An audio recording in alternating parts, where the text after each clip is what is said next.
अस्सलामुअलैकुम वरहमतुल्लाहि वबरकातुहू। Welcome to my channel. आप देख रहे हैं मेरा यूट्यूब चैनल शहरी फैक्ट्स एंड टीवी और मैं हूं आपका दोस्त शहरी।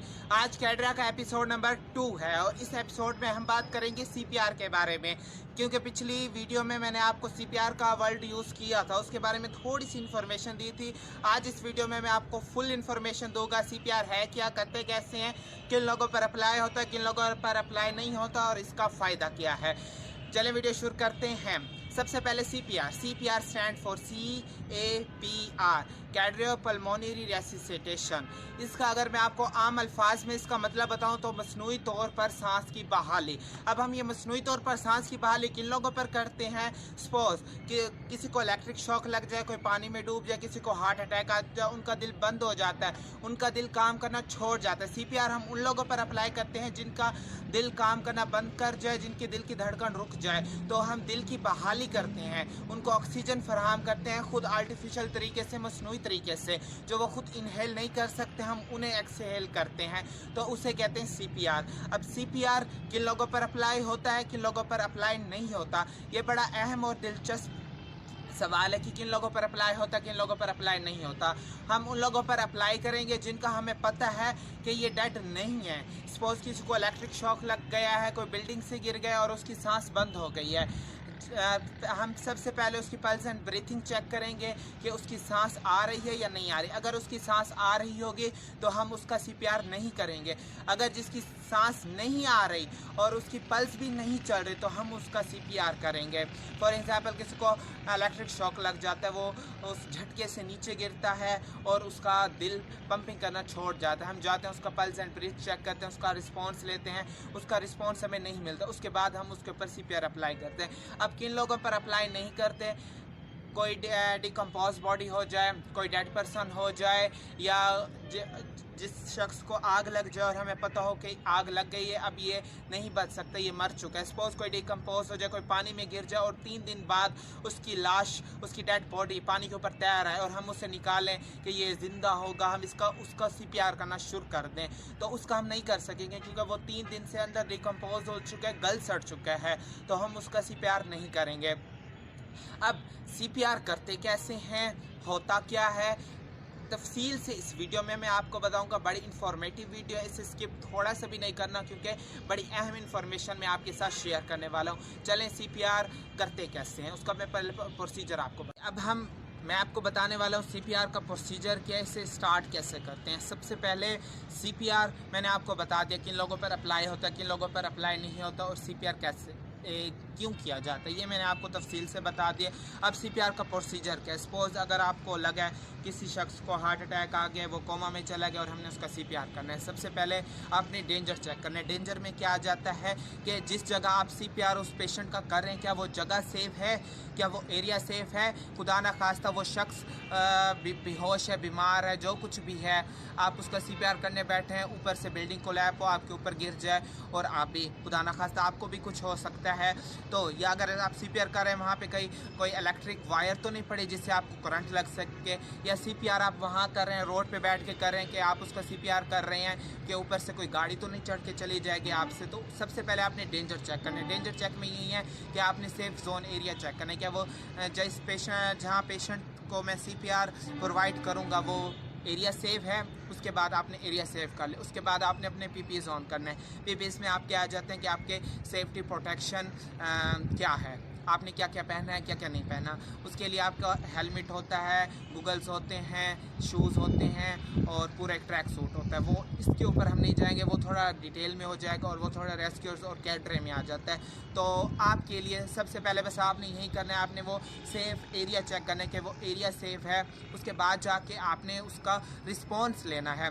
उसका आपने रिस्पॉन्स कैसे लेना है, पहले आपने उससे पूछना है, हेलो अस्सलाम वालेकुम, आपको क्या हुआ है, आप यहाँ क्यों लेटे हुए हैं, मैं आपकी मदद के लिए। उसके बाद आपको उसका कोई रिस्पांस नहीं मिलता, उसके बाद आपने उसे वर्बली चेक करना है, उसे हिलाना है, चुलाना है, उससे थोड़ा थपथपाना है ताकि वो होश में आ जाए। उसके बाद उसका कोई रिस्पॉन्स नहीं है, उसके बाद आपने उसे पेनफुली चेक करना है। अब पेनफुली आप उसे चेक कैसे करेंगे? पेनफुली चेक करने के लिए मैं आपको 3 तरीके बताऊंगा जिससे आपको अंदाज़ा हो जाएगा कि ये होश में है या बेहोश है।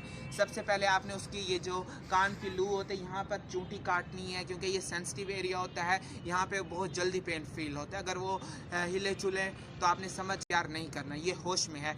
उसके बाद आपने ये जो आपका मसल है ना, यहाँ पे चूंटी काटना, उसके बाद भी आपको रिस्पांस मिलेगा। अदरवाइज आपने तीसरा तरीका करना है, ये आँख के ऊपर थोड़ा सा पुश करना है। अगर वो उससे भी रिस्पांस करे तो आपने उसका cpR नहीं करना। इन 3 तरीकों से अगर उसका कोई रिस्पांस नहीं आया, नो पल्स नो ब्रीथिंग, तो आपने उसके बाद कॉल करनी है 1122 को, कॉल फॉर हेल्प। आपने किसी की मदद मांगनी है कि वो 1122 गाड़ी आएगी, उससे मज़ीद ट्रीटमेंट प्रोवाइड करेगी। उसके बाद आपने उसका चेक करना है LLF, लुक लिसन फील। अब आप उसका LLF कैसे चेक करेंगे? लुक, आपने उसकी चेस्ट की तरफ देखना है। लिसन, आपने उसे देखना है कि वो बोल रहा है या नहीं बोल रहा। लुक लिसन फील, फिर आपने उसका फील करना है। अब लुक लिसन फील का एक मैं छोटी सी आपको ट्रिक बता दूँ। आपने उसके दिल पे हाथ रखना है, घड़ी पे देखना है, घड़ी पे काउंट करना है 10 सेकंड तक। अगर आपको फील होता है कि इसकी सांस आ रही है तो आपने छोड़ देना, उसका cpR नहीं करना, उससे कुछ और प्रॉब्लम है। अगर 10 सेकंड तक उसका नो पल्स नो ब्रीथिंग कुछ भी नहीं हो तो आपने cpR स्टार्ट कर देना है। cpR स्टार्ट करने का प्रोसीजर ये है कि पहले आपने एक लाइन लगानी। cpR करेंगे कि आपको पता कैसे होगा दिल कहाँ का होगा, तो एक यहाँ से आप लाइन लगाएंगे ऐसे, और एक ये जो 2 निपल्स हैं यहाँ पे आप लाइन लगाएंगे। जहाँ पे ये क्रॉस कर रही होगी इस जगह पे, बेसिकली इस जगह पर आपने अपने दोनों हाथों को ऐसे बांध कर उसको पुश करना है 30 दफ़ा। जब आप 30 दफ़ा पुश करेंगे उसके बाद आपने उसका फेस के ऊपर ऐसे थोड़ा सा हाथ रखना है। अंदर आपने देखना है उसके मुंह के अंदर कुछ फॉरेन बॉडी तो नहीं है, सपोज वो गिरा है, उसकी ज़बान हलक में तो नहीं फंस गई या कुछ और चीज़ तो नहीं। उसके बाद आपने उसके हाथ से आराम से निकाल लेना है। उसके बाद उसको आपने 2 ब्रेथ देने हैं। 2 ब्रेथ कैसे देंगे? 1 ब्रेथ देना है, उसके बाद थोड़ा सा वेट करके दूसरा ब्रेथ देना है, नाक के ऊपर हाथ रख के। तो जब आप ब्रेथ देंगे आपने कोशिश करनी है कोई टिश्यू या कोई कपड़ा रखे, में भी हो सकता है उसे कोई बीमारी हो, जो आप सांस लेंगे उससे ब्रेथ देंगे आपके अंदर ना ट्रांसफ़र हो जाए। अगर आपको है तो उस पेशेंट के अंदर ट्रांसफ़र ना हो जाए। उसके बाद आपने ये प्रोसीजर 5 टाइम्स करना है, 5 साइकिल देने 30-30 के। उसके बाद 3 साइकिल देंगे, फिर आपने उसका LLF चेक करना है, कोई रिस्पॉन्स नहीं आया, फिर आपने स्टार्ट करना है। 5 टाइम करना है, तब तक आपके पास कोई ना कोई गाड़ी पहुँच जाएगी रेस्क्यू 1122 की। उसके बाद वो जाने, उसका काम जाने। जो आपके अंदर नॉलेज था आपने फुल कोशिश करनी है कि उस पेशेंट को मैंने बचाना है, उसका ट्रीटमेंट करना है। अब ये मैं आपको सब कुछ प्रैक्टिकल करके बताऊंगा। मैंने आपको इसका थोड़ा सा कुछ बताया है, आपको समझ नहीं आई होगी, थोड़ी सी समझ आ गई होगी, बाकी नहीं आई होगी, तो वो मैं आपको प्रैक्टिकल करके एक डमी पे दिखाऊंगा कैसे cpR करते हैं, कैसे सिक्योर करते हैं और किस तरह से ये सारा प्रोसीजर करते हैं। अब प्रैक्टिकल सबसे पहले चेक डेंजर करना है, सीन सिक्योर करना है, सीन सिक्योर। उसके बाद आपने अपने PPEs ऑन करने हैं, जिसमें आपका helmet, safety shoes, gloves ETC आ गए, वो भी मेरे क्लियर हैं। उसके बाद आपने लिविंग पोजीशन में बैठ जाना है पेशेंट के बाद। उससे पेशेंट को अपना इंट्रोडक्शन करवाना है, आप कौन है, कहाँ से है, नो रिस्पॉन्स। उसके बाद वर्बली चेक करना है, नो रिस्पॉन्स। उसके बाद आपने पेनफुली चेक करना है, कान की लो के ऊपर आपने चोटी काटनी है और आंखों के ऊपर थोड़ा सा पुश करना है, उसके बाद भी नो रिस्पॉन्स। उसके बाद आपने LLF चेक करना है, उसकी ब्रीथिंग चेक करनी है कि वो आ रही है नहीं आ रही। उसके बाद आपने कॉल फॉर हेल्प कर देना है। उसके बाद आपने स्टर्नल लाइन और निपल लाइन के दरमियान लाइन ड्रॉ करके कंप्रेशन स्टार्ट कर देना। 30 कंप्रेशन देना है। याद रखें कंप्रेशन देते वक्त आपके हाथ बेंड ना हो, स्ट्रेट हैंड हो और आपने अच्छी तरह से कंप्रेशन देने हैं। उसके कंप्रेशन देने के बाद आपने पेशेंट के एयरवे क्लीन करनी है। एयरवे के अंदर कोई चीज़ तो नहीं फंस गई गिरते वक्त, उसकी टंग तो उसके अंदर नहीं रह गई, वो क्लियर करने के बाद आपने कोई टिश्यू या रुमाल ढूंढना है। तो मेरे पास अभी कुछ नहीं है तो मैं ऐसे उसे ब्रीथ दूंगा। आपने फिर नोज़ को दबा के उसको 2 ब्रीथ देनी है। एक ब्रीथ के बाद थोड़ा सा वक्फा लेना, उसके बाद दूसरी देनी। उसके बाद आपने फिर से कंप्रेशन स्टार्ट कर देने हैं। 30 कंप्रेशन आपने स्टार्ट करने हैं। तो मैंने दोबारा से कंप्रेशन स्टार्ट कर दिया। दोबारा से आपने ब्रीथिंग देनी है, एक ब्रीथिंग, थोड़ा सा वेट, उसके बाद दूसरी ब्रीथिंग। उसके बाद फिर आपने तीसरा साइकिल स्टार्ट करना है 30 कंप्रेशन का। तो आपने 30 कंप्रेशन देने हैं। उसके 30 कंप्रेशन देने के बाद फिर आपने उसको 2 ब्रीथ देने हैं। ब्रीथ देते वक्त याद रखें कि आपने उसका नाक को ज़ोर से दबा देना है।